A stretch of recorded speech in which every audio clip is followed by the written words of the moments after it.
guys, it's Kay. If you're new here, welcome.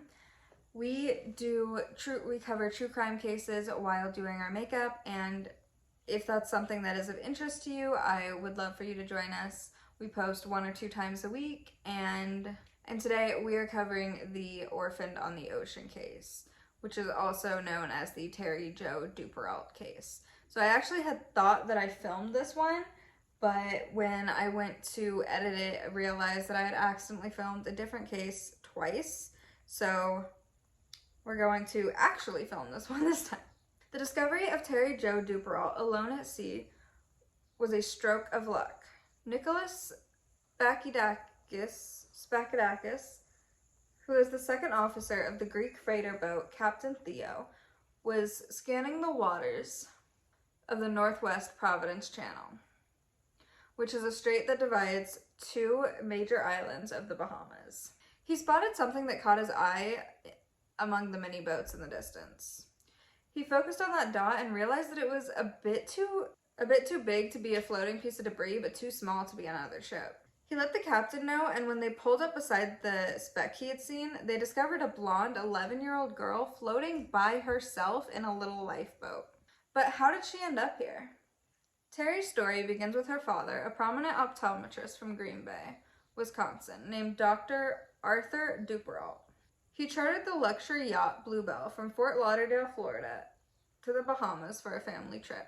With him was his wife, Jean, and kids Brian, who was 14, Terry Jo, 11, and Renee, who was only 7 years old at the time. He also brought his friend Julie and Harvey and his wife, Mary, to be his skipper. Things seemed to be going well until the 5th night of the trip. On the 5th night, Terry Jo was woken up by screaming and stamping on the deck above where she slept. She went upstairs to see what was going on and saw her mother and brother laying on the floor with blood everywhere. She then saw Harvey walk toward her.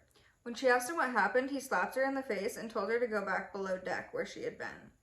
She would return where she had been sleeping. However, the water levels started to rise in her cabin, so she would return back above deck. She asked Harvey if the boat was sinking, and he replied that it was. He asked if she had seen the dinghy that had been floating in the water next to the ship, and when she replied that she had, he just jumped into the water and started swimming towards the dinghy. Terry was now left alone on the boat, so she remembered that there was a lifeboat on the yacht and set out to sea on it.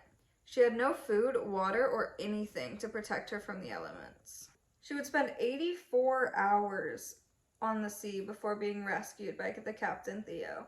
What Terry didn't know about were the crimes that Harvey had committed that night that she had woken up with screaming above her and then abandoned her on the sinking ship. So by the time she'd woken up on November 12th, he'd already drowned his wife and stabbed the rest of Terry's family.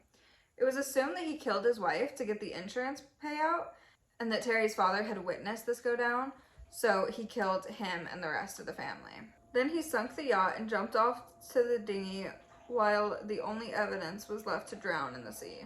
The dinghy would be found by the freighter, the Gulf Lion, and brought to the Coast Guard site. Harvey told the Coast Guard that the yacht broke down while he was on the dinghy, so he just went off on that. He was still with the Coast Guard when they got the news that Terry had been found, and he exclaimed, "Oh, that's amazing," and how great that it was that another survivor had been found. However, later that night in his hotel room, he would take his own life. So there's a lot of theories as to why Harvey let Terry Jo live, but no one really knows. The secret kind of just died with him. So that's gonna do it for our case for Terry Jo Duperrault. So if you guys like that story, let me know. Leave a like and then let me know down in the comments below. And feel free to subscribe and turn on the bell icon so you don't miss any future uploads.